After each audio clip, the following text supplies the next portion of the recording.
I'm going 28th. Where? Woodstock. Are you really?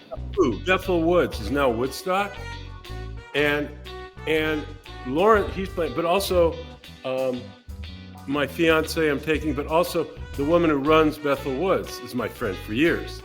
So we're going to be backstage with the Who, May 28th, man. At Woodstock.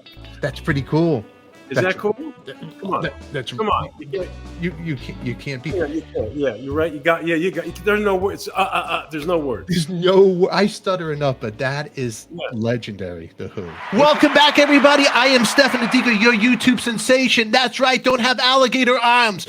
Please subscribe and give us a thumbs up. Hey, and if you want to do some other stuff, like check out our merch store and get some beautiful stuff to make you look sexy. Summer is coming. You want some fancy T-shirts? Check out links down below. Put your hands together. It's the original Potsie Weber Happy Days. Anson Williams is coming up right now. Bam. It's coffee talk with the Tika. Nothing rhymes with that but chicken tikka. We name drop here with Stefan and all his friends. Who's your favorite band from the 60s, would you say? There's not one. It was such a monumental time for me. God, well, Stones, Beatles, Cream, Who, Hermans and the Hermits I liked. Hold on, Anson, I had Peter Noon on the show. He's underrated. That guy's got more freaking hits. And he's so underrated. Well, when I first met the Who, I'll tell you. Remember, I was singing on the show. On my shoulder. Yeah, I faked him out. I actually got to sing on the show. Faked him out. Actually, did very well. Just moving my butt as a teeny bopper. But anyway, Tanya Tucker's lawyer wanted to sign me to make a deal, and he represented the Who. And I got to go down, literally in this caravan, down to Anaheim, and they're picking up the Who in different hotels. No one stayed in the same hotel. And there I am, backstage at Anaheim Stadium with 50-some freaking thousand people out there with the Who. And it's so funny. They hadn't seen each other since the day before. And they're going, well, hi, that's a wonderful evening. Yes, it's very delightful. Very delightful. I'm going, yes. Oh, 5 minutes, boys. Oh, 5 minutes. Okay, great. Well, anyway, this should be a marvelous show. Yes. They get on stage. Boom, boom, boom. Then they come up. They come off the stage. They go, it was a very nice show. I was like, very, very, it was lovely. So, swear to God, man, I'm not exaggerating. I'm sitting there going, what an act. What an act. What an act that is. That's crazy. Yeah, man. It was like they were we're just doing their gig. And they were great. I have a friend of mine that wants to say hello to you. I have two good friends, Barry Pearl. This is what Barry has to say to you, Anson. Bam. So I'm sitting here in my pajamas doing my taxes. And I just found out that you, Anson, are on the show today. So I'm giving you a virtual hug. Right there. But Barry says hello. He was doing his taxes. He's in his pajamas. And also another good friend of mine who's wearing my sweatshirt, Andrew Dice Clay, says, tell Anson I say hello. So there you go. The Dice Man. Gosh. You know when I met Andrew? Oh my gosh, that means a lot. I met him with Rodney Dangerfield. Did you? I was contracted to direct his movie. It was called The Scout at the time. Yeah. And so I had to hang out with Rodney. First, I had to fly back to New York. He was doing a one-man show on Broadway. Like was his comedy act. Yeah. And I literally flew in, went backstage. I sit back there. He goes, oh, yeah, you want to direct the film? He goes, yeah, I think you look fine. That's good. That was the interview. That was it. I was hired. But then it was like months of like hanging out at the Comedy Store with Rodney. And that's where I met Andrew Dice Clay and Roseanne before she was. So I'm hanging out with these masters of comedy. And I just remember Andrew, he has that, the biker thing, but he's such a kind, sensitive guy. He's not that like that at all whatsoever. I mean, the greatest actor ever. And I just adored him. And he will love but anyway, this. Ronnie ended up backing out of the film, so screw him. But he's dead, so it doesn't matter. I'm kidding. No, I'm not kidding. Yeah, no. Anyway, that's when I met Andrew, and just the sweetest, just so talented. And by the way, God bless, man. He's such a good actor. Look what he's doing. These character parts, but they're not just character parts. He radiates the screen, man. He takes over. He should have his own series. He should have his own series. End of story. Yes. And I'm gonna tell you a secret, and I can prove it to you. I was his role. He was sending me the scripts, and I'm doing the part of his Rand before it came out. He goes, just do this with me. And he goes, you've acted before, right? I go, no, I never acted before. He goes, don't lie to me. I go, no, I never acted, Andrew. And he goes, why are you doing this to me? I go, Andrew, are you a maniac? I never acted. Then he hangs up. And then I'm like, with my wife is yelling, I'm trying to take a dog to the vet. You got to wait outside because of the heebie world. Right. You know, she's like, how can he Chinik the wife? And then Andrew's like, all right, do the script right now. And he's getting crazy. And I'm like, I'm outside in the rain right now with the dog. But he goes, nobody will believe that you helped me prep for the role. But yeah, that's a true story. You could ask him. And you know what? That's a funny one. That's a funny one. You are an actor. You're acting now. You act. Everyone acts in life. Honestly, you know, when I'm directing, there's a lot of times I'm doing a lower budget something in Texas or whatever state, and like there's a car salesman part or this part or that part, and I go, you know, I'm just auditioning real car salesman, and I can't tell you how many great performances came out of these people. So-called never acted, right? No, they act every day of their life. You know. I said, just be you acting, just be you. You're acting, just being you. So, and I can't. So it's you could go. Right now I could tell you, you go on camera, and just be you. You're acting. It's cut print. You know. I want you to remember this for your next, because you are big time, Anson. You are more than everything. You're director. You've done a lot of stuff. And my wife was going crazy. Do you know how much he's done? I go, yeah, I'm interviewing the guy. To my wife, he's done Melrose Place, Beverly Hills, Sabrina the Teenage Witch, Lizzie McGuire. Do I have to go on? But you just did not too long ago, and it's a different role and it was with Don Most, and it was heavy. It was heavy. Got another offer. That's great. Really? Offer for what? My kidney.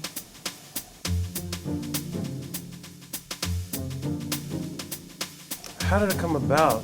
This guy asked you about a kidney. I mean, were you just in some conversation and he just suddenly blurts out, hey, I want your kidney? I put it on eBay. He must have seen it. You put my kidney on eBay? You promised me that kidney and I'm taking it. What are you gonna do? Cut it out or something?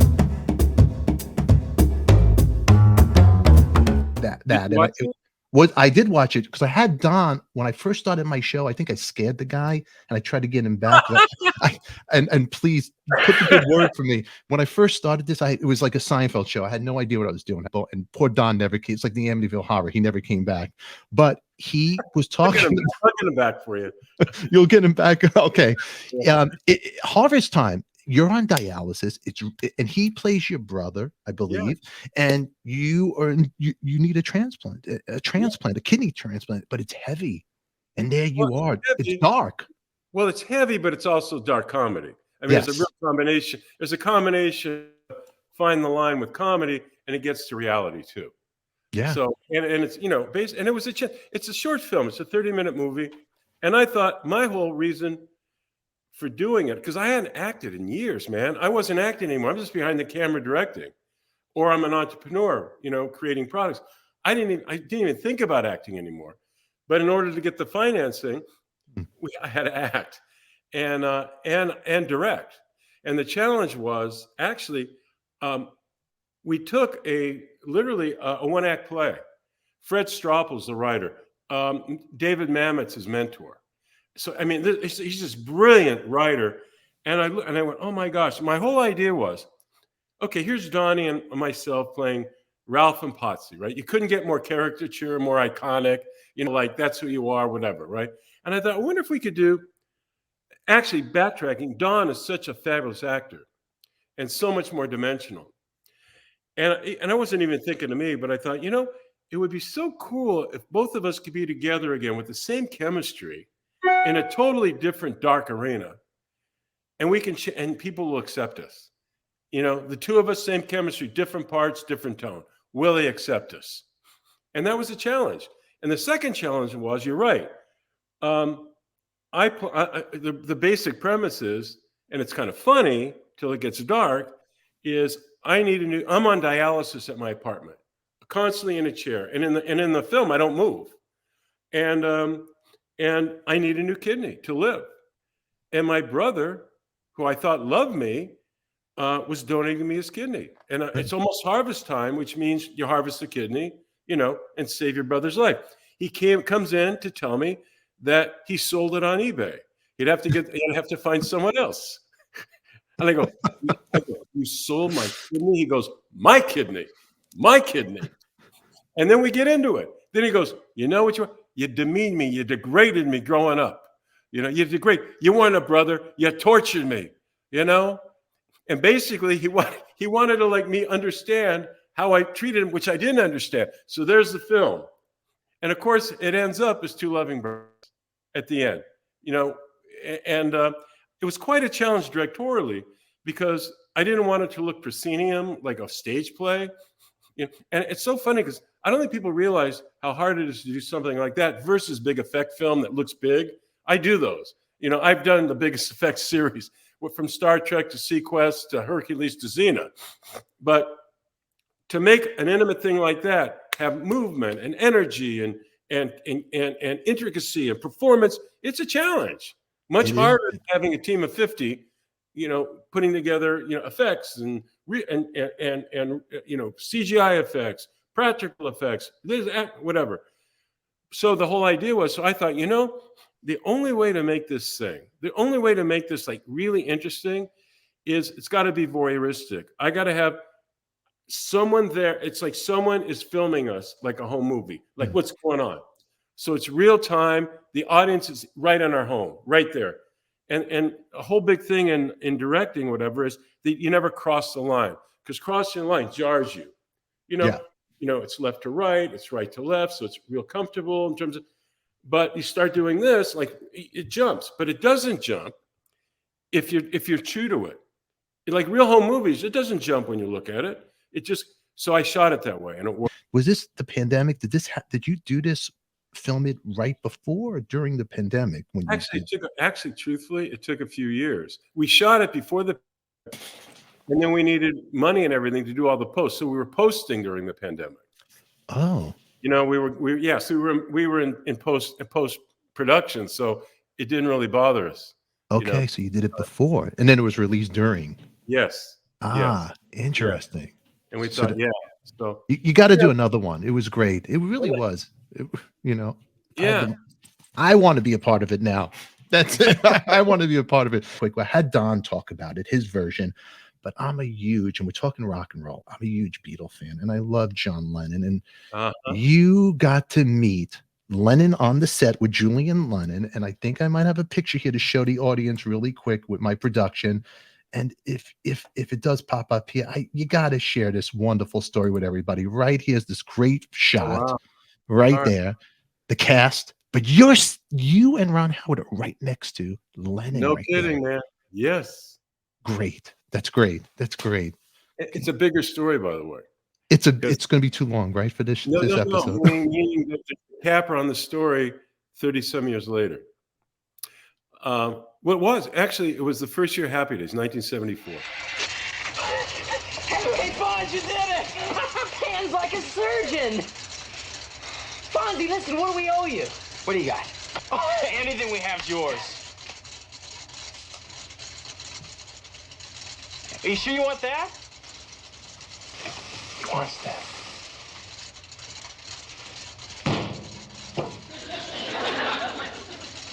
He took the best part of the car. And we were kind of a hit and all this, but it was one camera that back then. We didn't shoot it in front of a live audience till later. So it was a boring morning. It's cold. We're on this damp stage. Ron was there. Henry was there. Don was there. I was there. Our director, and then one guest star. That's it. Lucky guest star. But that was it for the whole day. I go over to get coffee, and back then there wasn't craft service like today. It was Louis, who was like part-time electrician, this and that, and he was the bookie for the Paramount. Jack Klugman would come on there. Anyone betting would go to Louis, okay? And you don't mess with Louis. You just don't mess with Louis. So everyone comes in. He's taking the bets. He's also in charge of craft service. Craft service, so Louis is a tin pot of coffee, which is undrinkable like oil, and 4-day rotten apples, man. And by the way, you don't bitch. You go, thank you, Louis. Thank you very much. So I'm going over to get my crappy coffee, and I swear, just like I look over, and there's this guy with sunglasses and some young kid. I'm going, what the? I go back to Don. I go, Don, there's this guy by Louis' machine, and it looks like John Lennon with some kid. And Don goes, oh, yeah. John Lennon came out to hang with us that day. John Lennon came in to hang with us. He came to hang out with us that day with his son Julian at 10 years old.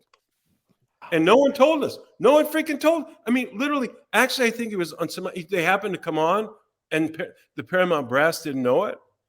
So we're sitting there and we're going, so he's there all day. Oh, I'm going, huh. And I'm thinking, I'm 12 years old at my friend's house. We have no money in life. We're numbers in the freaking world. You know, I'm hearing the first Beatles song, She Loves Me, yeah, out of my friend's garage where we have our little business at 12 years old. And I'm going, oh my, I'm with this. I'm going, it's like surreal. It's Forrest Gump times 180,000, you know?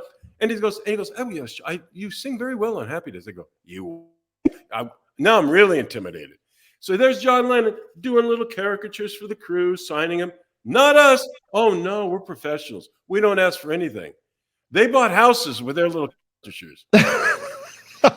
we don't ask for freaking autograph, right? So all of a sudden, here's Paramount Press comes in, and that's the picture. Guys, take a picture.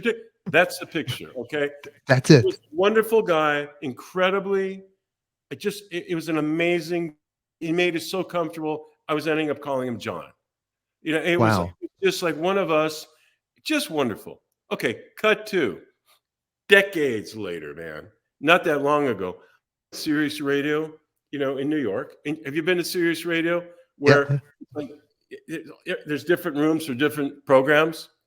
So I'm promoting something, and I'm waiting to go and I'm sitting outside, and this nice looking man is there, and they're talking about his photography because you walk in, they take a picture of you by the Sirius and all that baloney, and they're talking. And I go, oh man, this guy must be a famous photographer. Oh wow.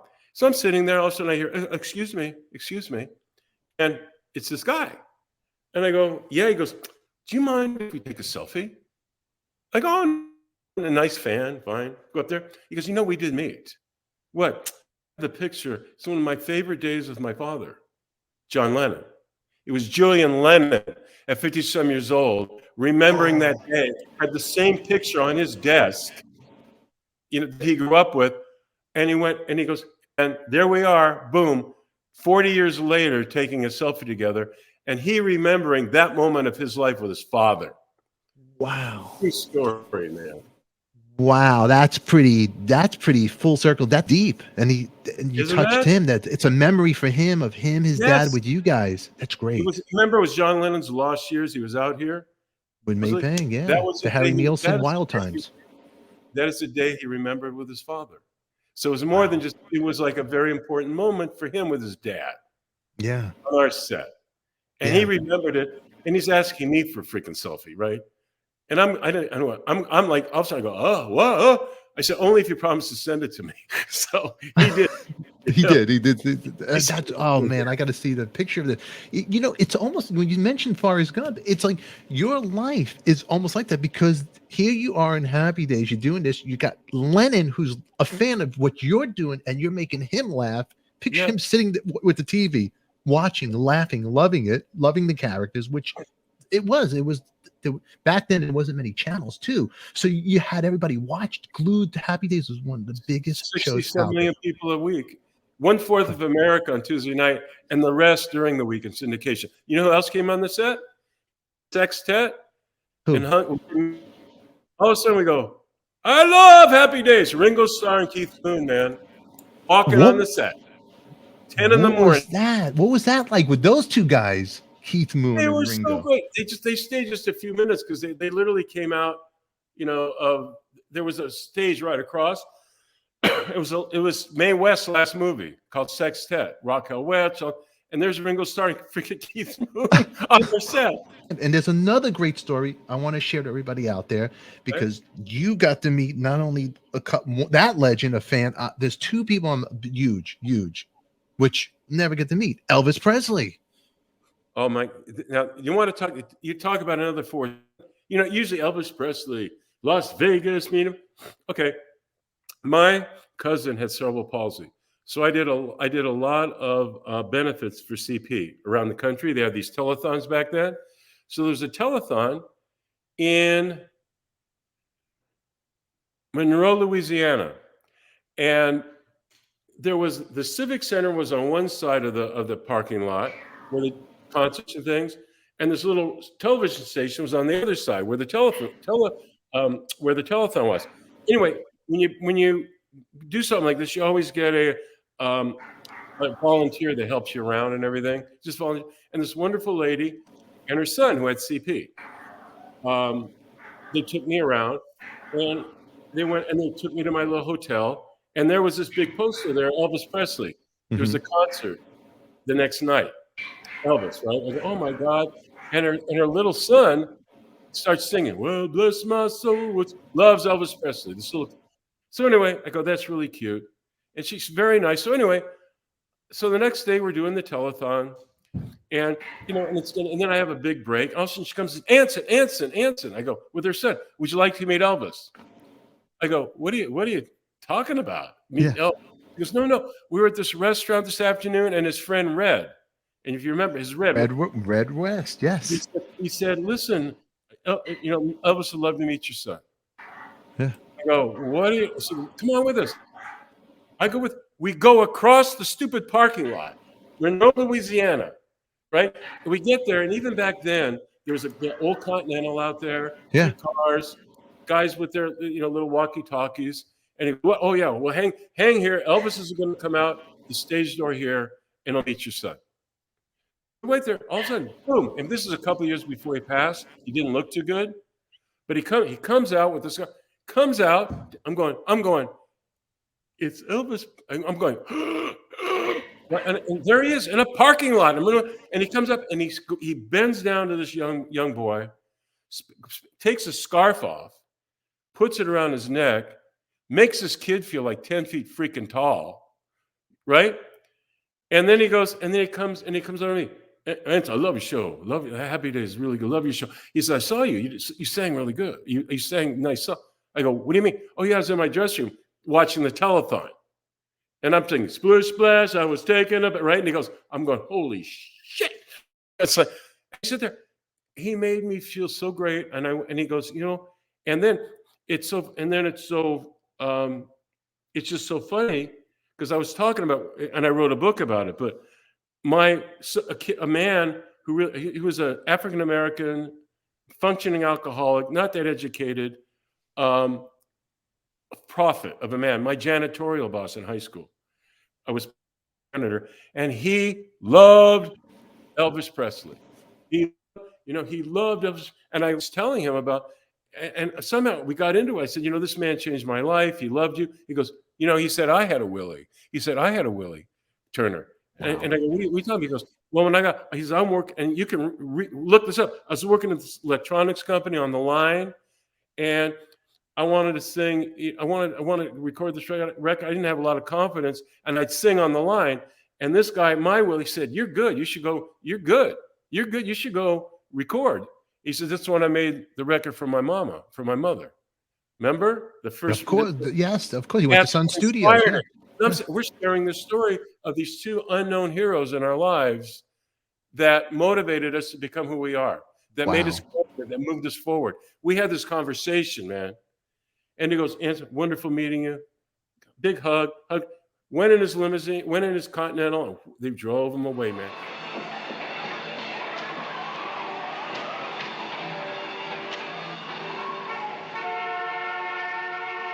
man. And that was my meeting with Elvis Presley. Wow.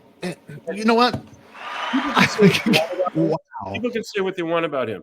We all have demons, man. We all have, but this guy's heart, I'm telling you, this guy's heart was huge. That was Anson Williams. His stories about John Lennon and Elvis Presley. And if you want to see more of this episode, uncut, unedited, join us on Patreon for an all-access VIP backstage pass. Alrighty? Until then, everybody, remember, subscribe, give us a thumbs up. Next week, we're going to have Anson Williams talking about Betty Davis. Was she a bitch? You're not going to want to miss this one. Until then, everybody, who loves you, baby? We do. Now get out of here, you crazy kids.